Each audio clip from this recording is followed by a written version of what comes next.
Assalamualaikum warahmatullahi wabarakatuh. Salam sejahtera bagi kita semua. Dalam kesempatan yang berbahagia ini, perkenankanlah kami dari kelompok 5 mata kuliah Dampak Rekayasa Lingkungan tahun 2026 untuk mempresentasikan hasil perencanaan Sistem Pengelolaan Air Limbah Domestik atau SPALD untuk SPPG MBG. Dengan anggota kelompok kami yang pertama, saya sendiri, Prima Handayani dengan NPM 24640028. Kemudian Samuel Evan Prasetya, NPM 24640092. Ketiga, ada Haidar Henry Sanada dengan NPM 24640024. Yang keempat, ada Mas Nanang Arif Fitrianto dengan NPM 24640001.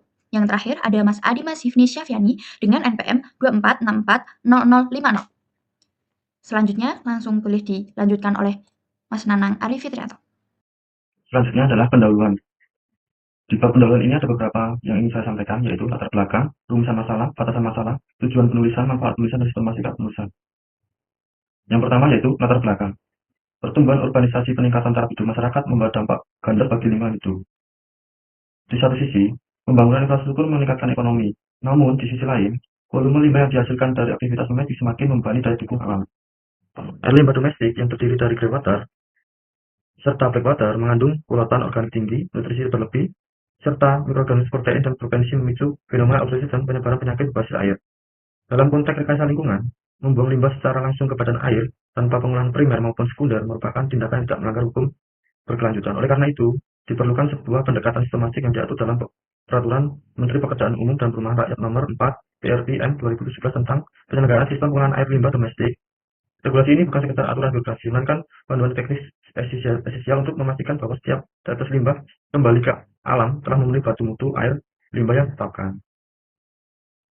Selanjutnya, rumus masalah. Dari beberapa uraian pada latar belakang di atas, penulisan merumuskan beberapa masalah. Dari penulisan ini adalah sebagai berikut. Perencanaan SPLD untuk greywater dengan sistem aerobik dan pada SPPG dan MBG. Perencanaan SPLD untuk greywater dengan sistem aerobik dan SPPG MBG. Perencanaan SPLD untuk greywater pada SPPG dan MBG. Selanjutnya, batasan masalah. Mengingat adanya kebatasan waktu kesempatan, laporan ini dibatasi oleh hal-hal berikut ini. Objek penulis laporan ini adalah SPPG, MBG dengan kapasitas membuat makanan sebanyak 3.500 porsi per hari. Yang kedua, perencanaan SPLD untuk SPPG dan MBG dengan jumlah kerja 60 jiwa.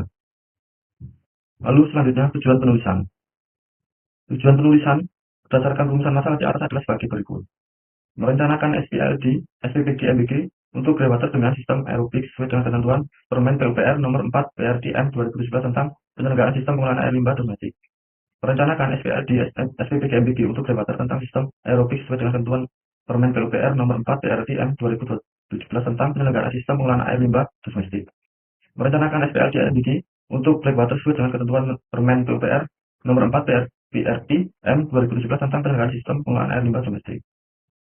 Lalu selanjutnya, manfaat penulisan. Manfaat penulisan ini sehubungan dengan tujuan penulisan adalah sebagai berikut. Memberikan hasil perencanaan SPS sesuai dengan ketentuan Permen PUPR nomor 4 PRDM 2017 tentang penyelenggaraan sistem pengelolaan air limbah domestik untuk SPPG dengan produksi 3.500 porsi per hari dan jumlah pekerja sebanyak 60 jiwa. Lalu selanjutnya, sistematik penulisan. Untuk memudahkan dalam memahami isi dan tujuan laporan perencanaan ini, maka sistem penulisan yang akan digunakan adalah sebagai berikut. 1. Bab 1 pendahuluan. Yang kedua adalah tujuan pustaka. Yang ketiga pembahasan. Lalu yang terakhir adalah bab penutup. Berikutnya adalah tujuan pustaka, yang membahas tentang apa itu SPPG MBG, lalu apa itu Permen PUPR nomor 4 PRDM 2017, dan yang terakhir adalah landasan yuridis dan teknis, sinergi sistem anaerob dan aerob, aspek konstruksi, manajemen operasi, dan pemeliharaan. Apa itu SPPG MBG? SPPG adalah suatu layanan pemenuhan gizi. MBG adalah unit dapur, namun pusat yang didirikan Badan Gizi Nasional untuk memproduksi dan mendistribusikan makanan bergizi kepada anak sekolah. SPPG berfokus pada pemberdayaan lokal, penyediaan makan bergizi seimbang untuk meningkatkan kesehatan generasi penerus. SPPG MBG mempunyai peraturan yang ketat mengenai standar kebersihan, higienitas, dan menjaga kualitas gizi makanan yang diproduksi. Kebersihan dan higienis yang diupayakan selain dapur, alat yang bersih, dan pegawai yang paham akan standar dan kebersihan. Pengolahan limbah dapur juga sangat perlu diperhatikan. Pengolahan limbah SPPG dan MBG harus direncanakan sesuai dengan peraturan untuk ketentuan yang selaras sehingga sistem pengolahan limbah SPPG tersebut dapat dipastikan layak untuk dilepas ke badan air permukaan air tanah. Ketentuan tersebut contohnya seperti Peraturan Menteri PUPR nomor 4 PRDM 2017 tentang penyelenggaraan sistem pengolahan air limbah domestik. Lalu, apa Permen PUPR nomor 4 PRDM 2017 berdasarkan Peraturan Menteri PUPR nomor 4 PRDM 2017 tentang sistem pengelolaan air limbah domestik menyatakan bahwa sistem pengelolaan air limbah domestik dirancang untuk memastikan bahwa air limbah yang dihasilkan dari kegiatan rumah tangga komersial atau SPPKMI diolah secara layak sebelum dilepas ke air permukaan maupun tanah. Berikut adalah keterangan SPLD sebagai solusi perencanaan. A. Landasan, utilities, dan teknis SPLD. Sesuai dengan ketentuan Permen PUPR nomor 4 PRDM 2017, Banyar SPG bertujuan untuk meningkatkan derajat kesehatan masyarakat, menjaga kualitas lingkungan hidup. Lalu, sinergi aerobik dan aerobik sebagai solusi teknis. Penggunaan kombinasi sistem anaerobik dan aerobik merupakan solusi teknologi yang digunakan beban organik tinggi. Lalu selanjutnya, aspek konstruksi dan material yang mencegah pencemaran. Penggunaan material berupa pasangan batu bata, hebel, atau corbet bound dalam regulasi PUPR. Pemilihan material ini sangat krusial untuk aspek kedap air, yaitu mencegah infiltrasi dan ekstraksi konstruksi yang kokoh kedap air, memastikan bahwa air limbah tidak merembes keluar ke dalam tanah. Yang kedua adalah daya dukung struktur. Penggunaan cor beton atau material yang digunakan memastikan pengelolaan tidak mudah retak akibat beban struktur atau pergeseran tanah, sehingga fungsi pengelolaan berlangsung secara kontinu dan dalam jangka panjang. Saya lanjutkan ke pembahasan, yakni membahas mengenai SPALD, sistem aerob dan anaerob, kemudian dilanjutkan oleh analisis kebutuhan IPAL untuk grey water dan black water.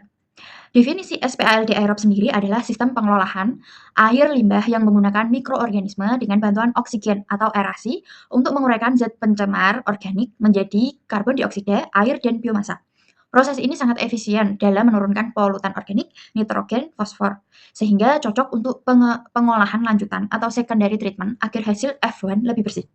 Prinsip kerjanya sendiri adalah dengan bantuan oksigen tentunya, dengan beberapa tahapan yakni oksidasi organik, sintetis biomasa, kemudian flokulasi, dan yang terakhir adalah sedimentasi. Adapun tahap pengolahannya adalah yang pertama yakni prasedimentasi, yakni di bak penampungan awal untuk memisahkan padatan kasar seperti pasir, kerikil, atau sampah. Kemudian yang kedua, masuk ke bak ekualisasi untuk meratakan debit dan konsentrasi polutan agar tidak terlalu fluktuatif. Yang ketiga, di bak aerasi atau reaktor aerob. Bagian ini, udara atau oksigen dialirkan menggunakan bantuan blower, diffuser, atau surface aerator. Kemudian yang keempat, yakni bak clarifier atau sedimentasi akhir, yakni tahapan pemisahan biomasa atau lumpur aktif dari air jernih. Yang kelima, ada tahapan opsional, yakni disinfeksi, bisa menggunakan klorin, UV, atau ozon untuk membunuh patogen sebelum dibuang ke badan air. Yang terakhir adalah pengolahan lumpur. Lumpur yang dibuang diproses lebih lanjut, misalnya thickening, dewatering, dan sludge drying bed. Keunggulan sistem aerob sendiri adalah efisiensinya tinggi. BOD atau COD bisa turun hingga 80–95%. Kemudian, hasil F1 lebih jernih, minim bau, dan cocok untuk standar baku mutu yang ketat. Kekurangannya sendiri adalah butuh energi, seperti blower atau aerator. Kemudian, produksi lumpur lebih banyak, dan tentunya biaya operasional lebih tinggi. Kita masuk ke sistem pengelolaan air limbah domestik, sistem anaerob. Sistem anaerob sendiri menggunakan proses biologis tanpa oksigen atau anaerobik untuk mengurai zat organik dalam air limbah. Sistem ini sangat efektif untuk menangani limbah dengan kandungan BOD atau COD tinggi dengan biaya operasional yang relatif jauh lebih hemat dibandingkan sistem aerobik. Prinsip kerjanya sendiri adalah dengan menguraikan limbah dalam kondisi tertutup tanpa udara. Penguraian zat organik oleh mikroorganisme anaerobik tanpa memerlukan suplai oksigen dari luar. Proses ini menghasilkan biogas seperti metana dan karbon dioksida yang dapat dimanfaatkan sebagai sumber energi terbarukan. Adapun prinsip kerjanya yakni melalui hidrolisis, acidogenesis, kemudian acetogenesis, dan yang terakhir adalah metagenesis. Adapun tahap pengolahannya adalah melalui beberapa tahapan, yakni yang pertama prasedimentasi atau bak pengendap awal, kemudian reaktor anaerob, yakni menggunakan tangki tertutup kedap udara pada suhu 30–37 derajat Celcius, menggunakan mesofilik atau pada suhu 50–55 derajat Celcius menggunakan termofilik. Tahapan selanjutnya adalah pemisahan biogas, kemudian dilanjutkan bak sedimentasi atau pemurnian akhir, dan yang terakhir adalah pengolahan lumpur. Keunggulan sistem anaerob yakni tidak membutuhkan energi yang besar. Kemudian produksi lumpur relatif lebih sedikit. Selain itu bisa menghasilkan biogas atau energi terbarukan, dan yang terakhir adalah cocok untuk limbah dengan beban organik tinggi. Adapun kekurangan sistem anaerob yakni prosesnya lebih lambat, kemudian efisiensinya tidak setinggi aerob untuk polishing. Kemudian yang terakhir adalah bau bisa muncul jika tidak terkontrol. Kita lanjut ke analisa debit rencana. Analisis kebutuhan SPALD untuk SPPG dengan porsi produksi 3.500 makanan per hari dengan jumlah 60 karyawan menggunakan panduan teknis dan sesuai dengan Permen PUPR nomor 4 PRT M 2017 tentang penyelenggaraan sistem pengelolaan air limbah domestik. Berdasarkan data di atas, kita menggunakan analisis kebutuhan IPAL untuk greywater sebagai berikut. Yang pertama, kita ketahui kebutuhan air bersih, yakni untuk per satu siklus porsi makanan, mulai dari mencuci ompreng, kebutuhan untuk memasak, hingga mencuci ompreng kembali sampai bersih, yakni membutuhkan sekitar 3 liter air per porsi. Kebutuhan satu porsi tersebut dikali dengan 3.500 porsi per hari, yakni menghasilkan 10.500 liter per hari atau 10,5 meter kubik. Kebutuhan penampungan air kotor berdasarkan kebutuhan air bersih tersebut, yakni dikalikan efisiensi penghilang BOD sebesar 90%, yakni menjadi 9,45 meter kubik. Kemudian ditambah dengan waktu detensi atau waktu tinggal, yakni 1,5 hari, menjadi 14,18 meter kubik. Kemudian yang selanjutnya adalah analisis pendekatan kebutuhan IPAL untuk blackwater atau septic tank. Kita asumsikan bahwa pegawai SPPG dibagi menjadi 2 shift sehingga bak penampungan toilet secara aktif dalam setiap hari untuk keadaan penuh maksimal di 30 orang per hari. Kebutuhan air bersih MCK 1 orang per hari sekitar 50 liter per orang per hari. Kebutuhan air bersih tersebut dikali untuk 30 orang menjadi 1.500 liter per hari atau 1,5 meter kubik. Kebutuhan penampungan air kotornya tersebut dikalikan dengan efisiensi penghilang BOD yakni 90% menjadi 1,35 meter kubik. Kemudian ditambah untuk detensi atau waktu tinggal rata-rata di 1,5 hari menjadi 2,03 meter kubik. Dari data dan analisa tersebut, kita menghasilkan data untuk spesifikasi SPALD sebagai berikut. Debit air limbahnya untuk greywater di 14,18 liter per hari, beban BOD di 1,5 kilo BOD per hari, BOD inlet 300 mg per liter, BOD outlet 60 mg per liter, dan efisiensi penghilangan BOD di 90%. Selanjutnya untuk detail dimensi IPAL, yakni direncanakan sebagai berikut. Panjang efektif di 7,7 meter, lebar efektif di 3,2 meter, kedalaman efektif 3,10 meter, tinggi ruang bebas 30 meter, waktu tinggal rata-rata 1,5 hari, diameter inlet dan outlet pipanya pipa PVC tipe D dengan diameter 4 inci, kemudian volume medio biofilter 2,86 meter kubik dengan tipe medianya adalah biobel, media plastik, dan sarang tawon. Kemudian bahan IPAL tersebut adalah dinding bata ringan dengan tebal 10 cm dengan kombinasi beton bertulang. Selanjutnya kita masuk ke hasil analisa blackwater dengan debit air limbah 2,03 liter per hari dengan BOD 1,5 kilo BOD per hari, BOD inlet di 300 mg per liter, BOD outlet 60 mg per liter, dan efisiensi penghilangan BOD di 90%. Selanjutnya, detail dimensi IPAL untuk blackwater atau septic tank direncanakan sebagai berikut. Panjang efektif di 4 meter, lebar efektif di 1,6 meter, kedalaman efektif di 1,5 meter, tinggi ruang bebas di 30 cm, waktu tinggal rata-rata atau detensi di 1,5 hari, diameter pipa inlet atau outlet menggunakan pipa PVC tipe D dengan diameter 4 inci, volume media biofilter di 0,9 meter kubik dengan tipe media biobel, media plastik, dan sarang tawon. Bahan IPAL tersebut adalah dinding bata ringan tebal 10 cm dan dikombinasikan dengan beton bertulang. Berikut ini adalah layout perencanaan IPAL yang greywater, yang sistem aerob. Pertama-tama dari sink, limbah dari sink masuk ke grey strap untuk dipisahkan lemaknya, kemudian masuk lagi ke IPAL anaerob, pipa blower, kemudian sumur resapan dan bak kontrol, kemudian lanjut ke saluran riul kota. Dari sink, grey strap, biofilter, kemudian masuk ke dibantu pipa blower, kemudian diendapkan di sumur resapan, bak kontrol, dan menuju ke saluran kota. Kemudian untuk sistem anaerob juga sama, limbah dari sink, kemudian dipisahkan dulu minyaknya di grey strap, kemudian masuk ke IPAL, masuk ke sumur resapan, bak kontrol, dan menuju ke riul kota.